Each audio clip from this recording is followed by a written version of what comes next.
Assalamualaikum warahmatullahi wabarakatuh. Bismillah, walhamdulillah, wassalatu wassalamu ala rasulillah, Sayyidina Muhammadin, la nabiyya ba'dah, wa ala alihi wa sahbihi wa mawalah, wa la hawla wa la quwwata illa billah, amma ba'du. The first of all, I just want to say, Alhamdulillah, Allah give us everything. Tonight, I feel very, very proud.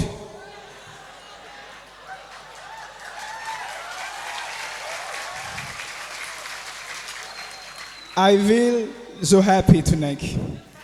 Menyaksikan animo penonton yang begitu antusias, sungguh luar biasa. Tadi saya menyaksikan ada yang menyanyikan yel-yel, sungguh luar biasa. Juga saya menyaksikan senyum-senyum manis yang terpancar dari wajah hadirin sekalian. Ini semua tentunya merupakan spirit. Ini semua merupakan euforia daripada peringatan Isra wal Mi'raj Nabi Muhammad sallallahu alaihi wasallam. Alhamdulillah, saya berterima kasih kepada semua pihak, juga kepada teman alumni angkatan saya 2013 dengan tema indahnya kebersamaan. Alhamdulillah, saya berterima kasih dikawal oleh pansus-pansus, pasukan khusus yang insya Allah 4 pansus ini siap menjaga raga saya, dan yang terpenting adalah siap menjaga hati saya. Insya Allah. Alhamdulillah, pada malam hari ini saya dapat berdiri di atas podium. Ini bukan karena pribadi saya, tidak saudaraku. Tapi saya berdiri di mimbar ini semata-mata karena Asyirojiyah, karena guru, dan juga karena kalian semua. Kalian telah memberikanku salju dikala gumpulan awan menjajah langit. Kalian telah memberikanku air hujan dikala bumi yang aku pijak kering kepanasan. Kalian tanah airku, dan kalian adalah obat dari setiap sakitku. Oleh karenanya, pada malam hari ini saya bagaikan pepohonan yang akan hadir menghampiri kalian semua walau harus berjalan tanpa kaki.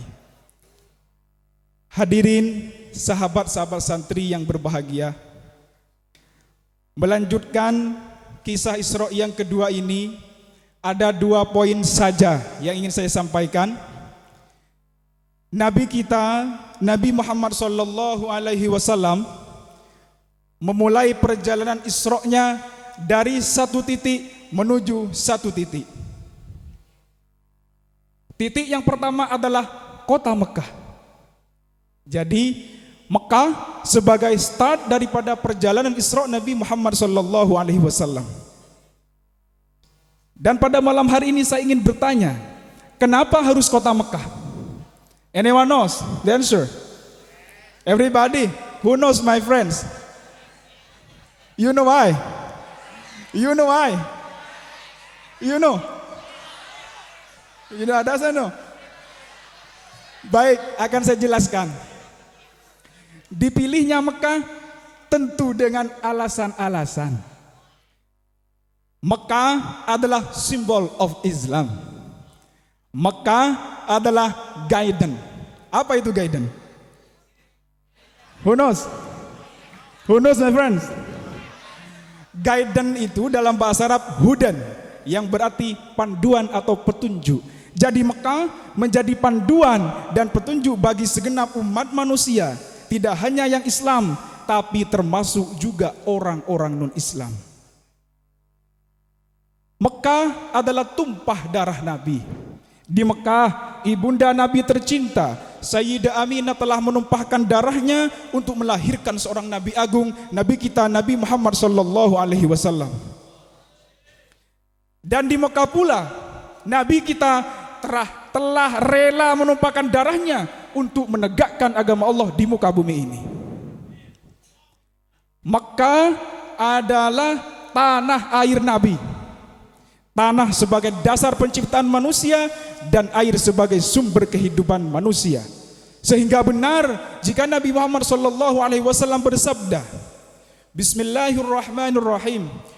Wallahi innaka la khairu ardillah wa habbul ardi ilayya. Walaula an ahlaka akhrajuni mink ma kharajtu. Demi Allah, sesungguhnya engkau duhai Mekah adalah bumi terbaik yang aku ciptakan, dan sesungguhnya engkaulah bumi yang paling aku cintai. Kalau bukan karena pendudukmu mengusirku, maka aku tak akan keluar meninggalkanmu. Sungguh luar biasa ini hadis.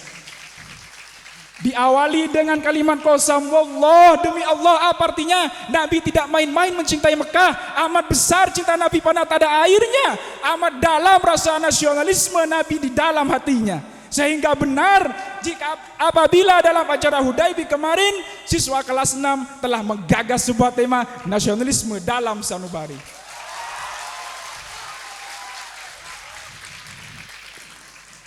Lah, dari hadis ini kita diwajibkan untuk mencintai tanah air Indonesia. Kita diharuskan untuk memiliki rasa nasionalisme untuk Indonesia. Makanya saya ingin bertanya, dijawab dengan kompak dan keras. Siap? Siap? Do you love Indonesia? Do you love Indonesia? Do you have nationalism in your heart? Ya, thank you. Tapi saya masih butuh testimoni atau bukti. Ya. Meskipun kalian menjawab yes, yes, yes, saya masih butuh bukti. Bukti kecilnya begini, tolong angkat tangannya semuanya. Semua hadirin, angkat tangan kanannya, termasuk juga yang terhormat para panitia, angkat tangan kanannya. Dan tak lupa pula ini bidadari berkerudung yang ada di belakang DRB yang insya Allah sedang asik menyaksikan kita ini.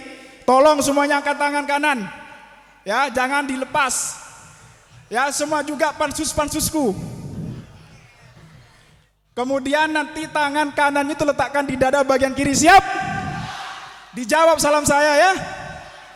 Wahai saudara-saudaraku, sebangsa setanah air, jika benar-benar kalian mencintai Indonesia, jika benar-benar kalian punya rasa nasionalisme, salam nasionalisme, salam cinta tanah air Indonesia. Nah, ini merupakan bukti kecil. Alhamdulillah tadi Ketua Panitia yang terhormat Agus Wamar telah menyampaikan esensi atau makna daripada gerakan ini. Ini bukan sekedar gerakan, saudara. Ya, tadi sudah kita dengarkan bersama, cuma saya ingin tambahkan saja. Apa itu arti gerakan ini? Begini ya. Kalau Garuda di dadaku, maka Indonesia bersama merah putihnya ada dalam inti jantungku. Ya. Kalau bros emas ini melekat di dadaku, maka kalian akan selalu melekat di dalam jiwaku. Nah, ini maknanya ini. Makanya kata Gus Mamar itu esensi salam cinta, ikatan emosi yang kuat, terutama khusus santri As-Sirajiyah. Kemudian alasan selanjutnya, di Mekah terdapat sebuah bangunan monumen tertua di muka bumi ini. Apa itu? Ka'bah. Ya, bagus. Dibangun oleh Nabi bersama. Ya, bagus. Jadi intelektualnya itu bagus. Santri-santri As-Sirajiyah punya intelektual yang bagus. Ka'bah telah menginspirasi pemimpin-pemimpin dunia. Ka'bah telah menginspirasi Gustav Eiffel untuk kemudian membangun sebuah menara logam menjulang tinggi yang dikenal dengan Menara Eiffel, terletak di kota Paris, Prancis. Ka'bah telah menginspirasi Kaisar Romawi untuk membangun sebuah tempat gladiator yang dikenal dengan bangunan Kolosseum, terletak di kota Roma, Italia.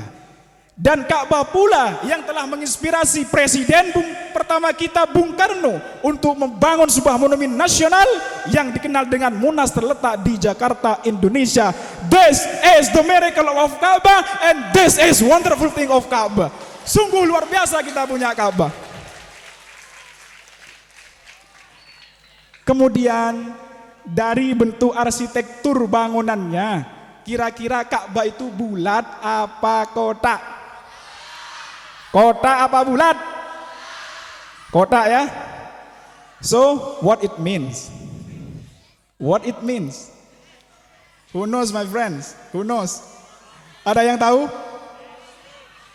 Itu ada artinya. Namun terlebih dahulu saya singgung kisah-kisah Nabi sebelum Nabi Muhammad SAW. Nabi Adam diutus oleh Allah untuk mengurus satu keluarga. Itu ruwetnya sungguh luar biasa. Nabi Nuh diutus untuk mengurus satu bangsa. Itu ruwetnya juga luar biasa. Nabi Ibrahim pun juga diutus oleh Allah untuk mengurus satu negara. Itu ruwetnya minta ampun. Sehingga benar jika Pak Presiden Jokowi menyampaikan dalam pidatonya, ruwet. Betul. Fakta apa hoax? Nah, resiko jadi pemimpin. Lah dengan keruwetan ini, tantangan ini Allah membekali mereka dengan mukjizat. Nabi Nuh dibekali mukjizat. Beliau mampu menciptakan kapal besar ya pada masanya. Lebih besar daripada Titanic insya Allah. Jadi benar jika kita mengatakan bahwa Nabi Nuh lah teknokrat pertama yang ada di muka bumi ini. Nabi Daud diberikan kemampuan oleh Allah untuk melunakkan logam, melunakkan besi. Jadi saya katakan sebelum seniman-seniman terak mampu membuat emban cincin seperti cincin saya ini, sebelum seniman-seniman terongan mampu menciptakan senjata tajam seperti pisau, celurit dan sebagainya macamnya, jauh sebelum itu Nabi Daud telah mampu menciptakan senjata perang yang canggih hanya dengan tangan beliau. Tes sekuni eko tes lebih lu.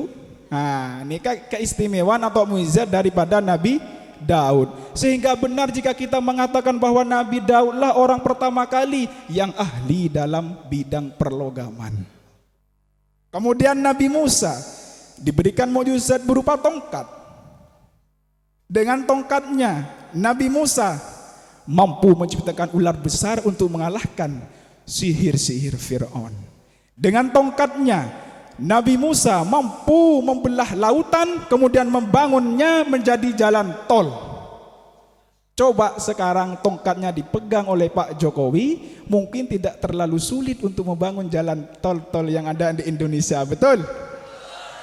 Namun sayang seribu sayang Pak Presiden, tongkatnya saya pinjamkan kepada teman saya pembaca kisah Isra yang pertama tadi. Itu tongkat sakti luar biasa. Mulai kemarin hujan dan alhamdulillah mungkin dengan berkat tongkat itu hujan pun tak turun pada malam hari ini. Jadi sakti itu Pak Presiden. Tapi tenang Pak Presiden, ada kabar gembira.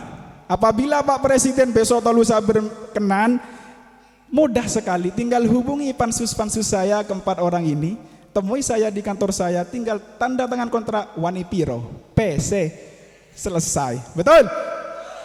Lanjut. Lah, kemudian Nabi kita Nabi Muhammad SAW diutus oleh Allah, di mana manusia pada saat itu telah berbentuk bangsa-bangsa, telah berbentuk negara-negara sedemikian rupa dengan agama, keyakinan, budaya dan tradisi yang berbeda. Kalau Nabi dulu jangkauannya paling luas itu satu negara, berbeda dengan Nabi kita Nabi Muhammad SAW. Sesuai dengan bentuk Ka'bah yang punya 4 sisi, bentuknya kotak barat, utara, timur, selatan. Artinya apa? Nabi kita tidak diutus untuk menjangkau satu kelompok, tidak hanya untuk menjangkau satu keluarga, tidak hanya menjangkau satu bangsa atau satu negara, melainkan Nabi kita diutus untuk menjangkau seluruh umat manusia yang ada di muka bumi ini. Baik manusia-manusia yang ada di belahan barat, belahan timur, utara dan selatan, itu harus dijangkau oleh Nabi kita Nabi Muhammad SAW. wasallam. Dan alhamdulillah kita yang ada di Indonesia ini, di Asia Tenggara ini, kita kebagian dakwah Nabi. Kita kebagian iman, betul? Kita kebagian Islam, betul? Mudah-mudahan iman dan Islam ini selalu dijaga oleh Allah Subhanahu wa ta'ala. Tentunya Nabi juga mengalami tantangan, sehingga beliau dibekali oleh mukjizat berupa Al-Quran Azim, yang di dalamnya juga termuat sebuah peristiwa besar, yaitu Isra wal Mi'raj, yang alhamdulillah pada malam hari ini kita dapat merayakannya. Alhamdulillah. Ini poin yang pertama. Tadi dari satu titik menuju satu titik. Titik yang kedua adalah Baitul Maqdis atau Palestina. Mengapa Palestina? Kenapa tidak bumi-bumi lain? Ada yang tahu? You know why? You know why? Dipilihnya Palestina tentu juga dengan alasan-alasan. Ya, saya sampaikan alasan yang pertama dari aspek geografis. Palestina merupakan bumi dari sekian bumi yang memiliki jangkauan paling dekat menuju langit. Jaraknya sekitar 18 mil, bukan mil. 1 mil secara teori matematik itu sama dengan 1609 km. Jadi 18 mil setara dengan 28.906 km. Lah ini mempermudah Nabi untuk menuju Mi'raj dari langit ke langit. Kemudian dari aspek sosial, alasannya begini ya. Nabi Ibrahim itu orang Palestina, warga negara Palestina, menjadi pemimpin di sana pada saat itu. Nabi Ibrahim punya 2 orang istri. Berapa? Enak? Enak, istri 2, nyaman tak nyaman? Saya kasih opsi ya, saya kasih pilihan istri nih ya, istri ya. 1, 2, 3, 4, pilih yang mana? Pilih yang mana? 4. Santri putra pilih yang Santri putra enak jawab 4. Yang kasan itu santri putri. Sakit mas. Di madu itu sakitnya di sini. Tapi tenanglah saja wahai santri putri, ini cuma goyonan kecil. Kalaulah Allah mentakdirkan kalian berjodoh dengan santri putra, yakinlah santri putra ini tipe orang yang setia. Lebih-lebih beliau-beliau yang duduk di kursi panitia, juga beliau-beliau yang duduk di teras Menadoroh itu orang-orang yang setia. Yakinlah ya, yakinlah santri putri. Santri putra ini hanya punya satu hati. Cinta mereka tak akan terbagi hanya untuk istri yang ia sayangi. Betul? Mangken jago Pak, maka di kebeng kopeng. Ya, tar dulu. Ada satu hal yang harus kalian ketahui. Mungkin mencintai itu terlalu mudah, tapi mendapat balasan cinta itu tidak mudah. Tapi yakinlah dengan seyakin-yakinnya, berjuang demi cinta yang benar adalah kebenaran yang layak untuk diperjuangkan. Kembali lagi pada Nabi Ibrahim. Nabi Ibrahim punya 2 orang istri. Istri pertamanya bernama Sarah.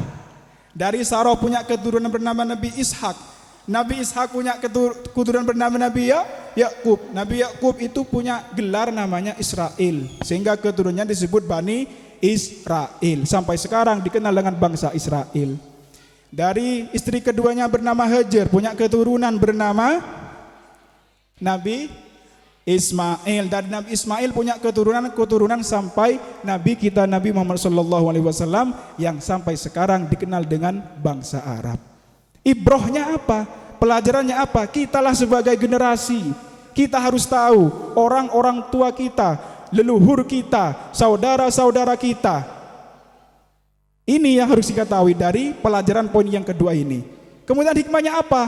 Jelas dalam sebuah hadis, Bismillahirrahmanirrahim, mal mayyitu fi qabrihi illa kal ghariqil mughawwath. Tidaklah orang yang wafat di dalam kuburnya melainkan seperti orang-orang yang tenggelam di lautan. Artinya butuh pertolongan. Lah, kita sebagai generasi muda, sebagai anak cucu, kita harus mendoakan orang-orang tua kita, saudara-saudara kita yang telah gugur mendahului kita. Ini poin yang kedua. Mungkin 2 poin saja dari saya untuk malam hari ini. Mudah-mudahan bermanfaat. Karena terus terang, setelah ini saya harus ke Bandara Soekarno-Hatta. Pesawat saya harus take off ke Singapura, banyak urusan bersama klien. Namun sebelum saya akhiri, saya mohon izin, boleh? Boleh ya? Izinkan saya pergi ke toko obat. Obat ku beli, namanya pil kuat. Ku persembahkan tongkat untuk Nabiku Muhammad, supaya kelak kita mendapatkan syafaat. Amin. Asirojiyah cintaku, santri-santri dan baanku, ku tinggal ceritaku di sini dan senyummu ku simpan dalam hati. Pansusku, pengawal setiaku, kau yang panas di kening dan kaulah yang dingin di kenang. The last I say thank you very much for everybody here, and I do apologize. Assalamualaikum warahmatullahi wabarakatuh.